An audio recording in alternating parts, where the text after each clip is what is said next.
Bitches and bitchettes, we are back. This week we will be wrapping up the game week 32 and game week 33 of the Foxes FPL League. Sorry on the late video, boys. It's been fucking crazy. We all know that. There's been shit going on. The season's underway. You know, the fucking time is getting away from me. But we are almost at the end of the fucking season. The trophies are on the line. We will be rewarding them soon. So who is it fucking progressing? Who's sitting at the bottom? Who's still in the race? And who's fighting for those top spots? Let's get down to it and find out who did well for 32, who did well for 33, and who really fucking didn't. So let's go. So let's wind ourselves back to a time a few weeks ago. And that was that Spurs double game week. And boy, did that fuck some guys up. Everybody and their fucking dog basically had Harry Kane, Son in their team. But one man held onto his chip right until the fucking end and made it fucking count. And that was Mark. Triple captain Kane, 36 points. And that alone basically wins in the fucking week. Ends up on 82 points with his triple captain player and a -4 for his transfers.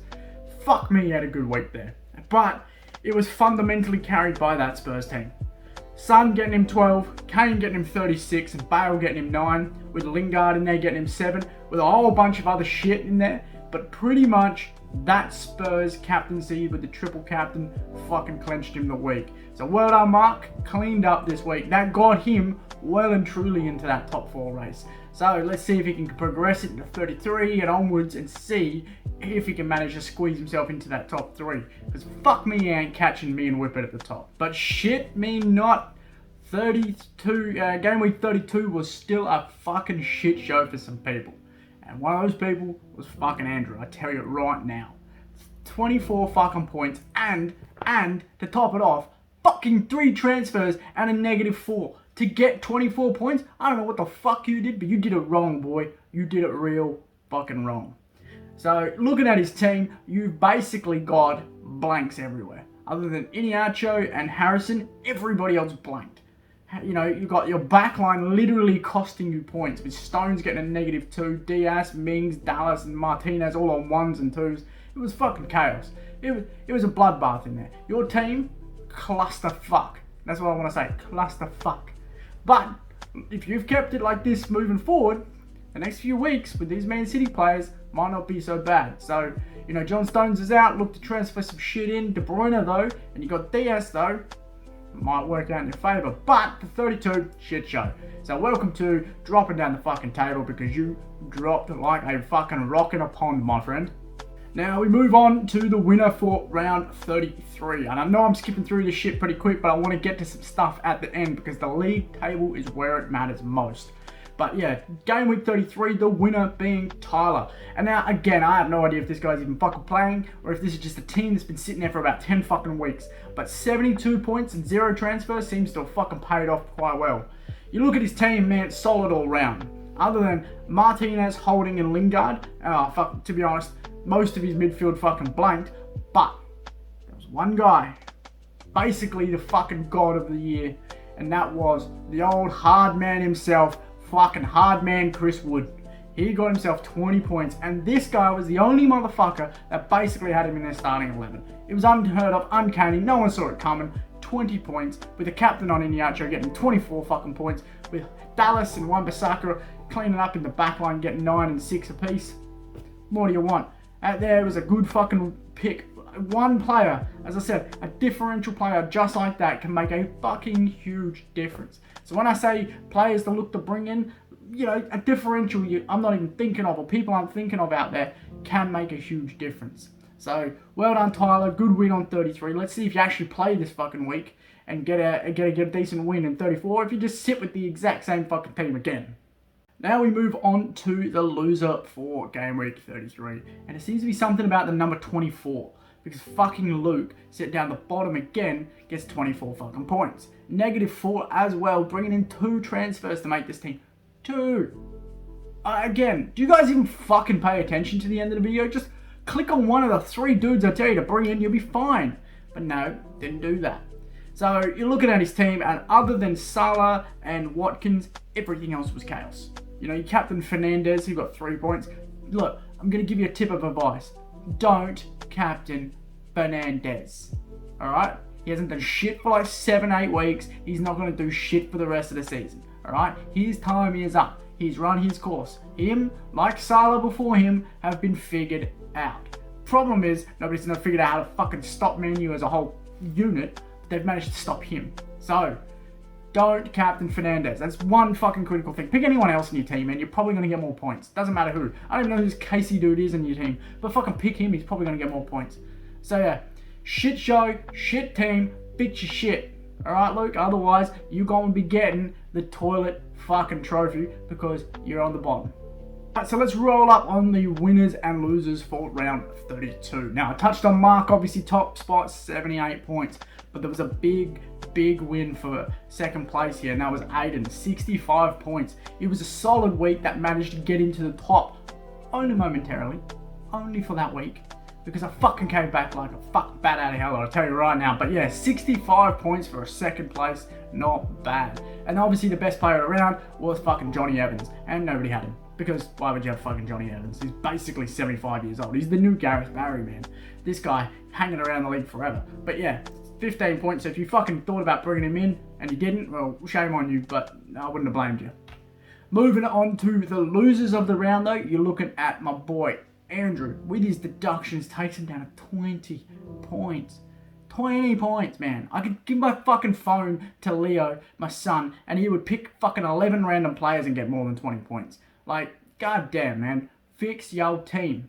And then in second to last place was Morgan, 23 points. Boy, you are gonna fall out that mid-table real fast. So you better get your shit together, both of you, because there's some guys in that bottom fucking 4 or 5 that are coming up, alright? So get your shit together. And again, let me reiterate. Don't captain Fernandez. Got me? And now we move on to the winners of 33. Now again, I've touched on Tyler coming top, 72 points, fucking fluke phenomena. Well done, my friend. Chris Wood winning that fucking thing, and obviously player of the round. But again, like I mentioned, for every time Aiden does well, the other week I will do well. And 67 points ensures that I go back to the top when it matters. Although the gap has closed, it's come from 6 points down to 4. So you're closing it. Slowly but surely, you're closing it, Whip. Slowly. But I promise you this, you will not win this league. This is mine. I will win this league. I make the videos, I do all the work. You will not steal this from me. Alright? So be warned. Now we move on to the 33 round losers. And now obviously we've already mentioned it was Luke, 24 points, bottom of the table. But pretty fucking closely followed by Sean, 26 points. Now granted, Sean, you're in the top 4, man. You fucking let that shit slip. These boys will pounce.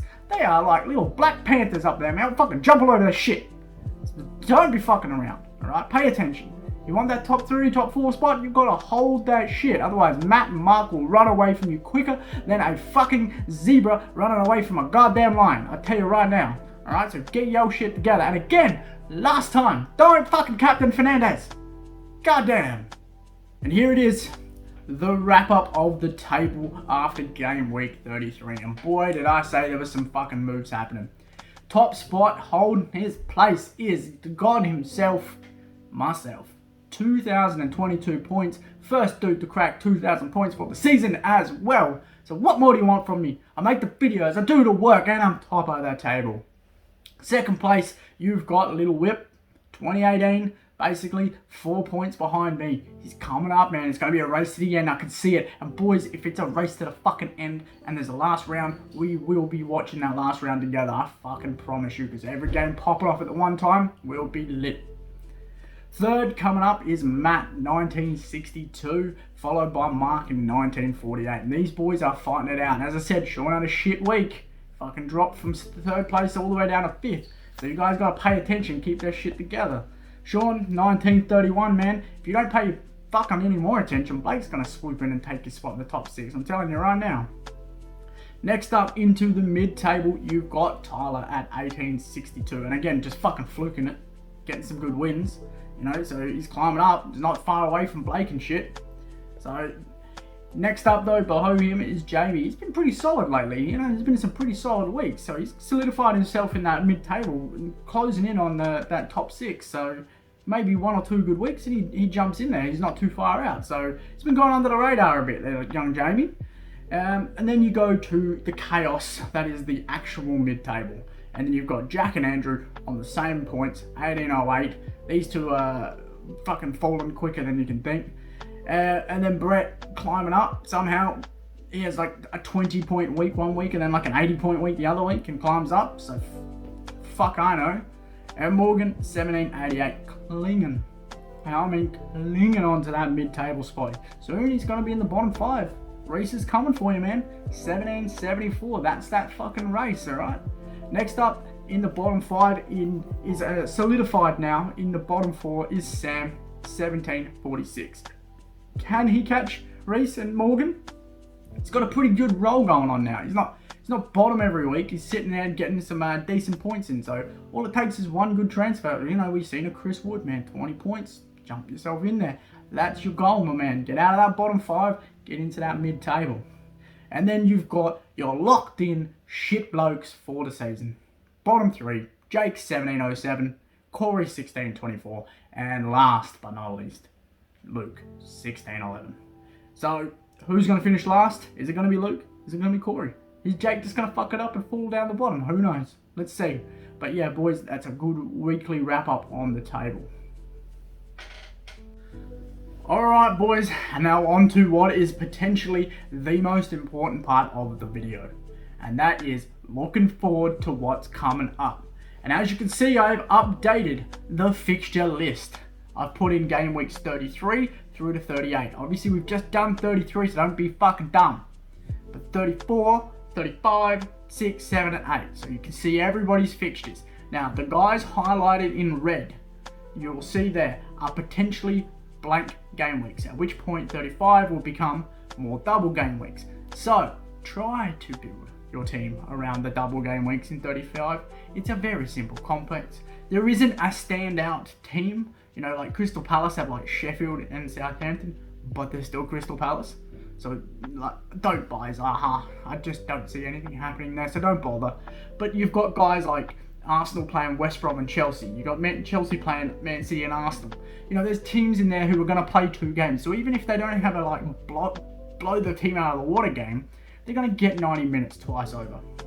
So look to build your team around those games.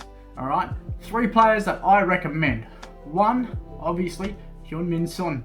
Now, they have a very nice fixture coming up soon. You know, if you look down the bottom here, you've got Sheffield, Leeds, Wolves, Villa, Leicester. That is a very good fixture run. You know, Sheffield United this week, they should run through them, hopefully. With a new coach and, you know, lost in the final, hopefully they're a bit pissed off and they just decide to run through them. So Son is a good choice. Man City are back in action and again have a pretty solid fixture list too. Crystal Palace into Chelsea, Newcastle, Brighton and Everton. So Diaz becomes very important. Remember, John Stones is out and probably out for the rest of the season. So it'll be Laporte and Diaz at the back. Maybe Walker. So keep your eyes on that, boys. I would say Diaz is going to start pretty much every game moving forward unless they rest him for the Champions League for any reason. So keep your eyes on it. And a guy that is a bit of a differential and a bit on form at the moment, other than the previous game where they got fucking pumped by Burnley, is Adama Traore. He's got, I think it's 2 assists and 1 goal in the last 4 game weeks. That's pretty solid returns for a guy that's like 6-7 mil. So get on him with a decent run of West Brom, Brighton, Tottenham, Everton and Man U. Those last 3 are pretty tough, but the next 2 are pretty good game weeks, West Brom and Brighton. So if you're looking for a cheap alternative, a guy to bring in that might get you some points, similar to Chris Wood this week, Adama Traore isn't a bad shout. So yeah, so have a look, boys. Build your teams around the double game weeks if you can. If you are lost, pick one of the 3 and you will be sweet. And that is it, my friends. Another wrap-up video done. Not many left to go. Let's try to tee up the last game of the season. Let's make it a fucking Fox's Den night or something. See what we got. See when it all kicks off. See what day it's around. Let's see if we can get down to the club. All bank up there. It'll be a fucking solid night, alright? So, I look forward to you guys seeing this video. Leave it a like, leave it a comment, give me some information back, you fucking scumbags, and get prepared because the trophies are on their way. They are paid for, they are ordered, they are getting engraved, and the names will be stuck on them for the end of the season, and I'll hopefully present them in person if we can get this off the ground. So boys, it's been fucking real. I look forward to seeing you soon. Go to Foxes, and I'm out.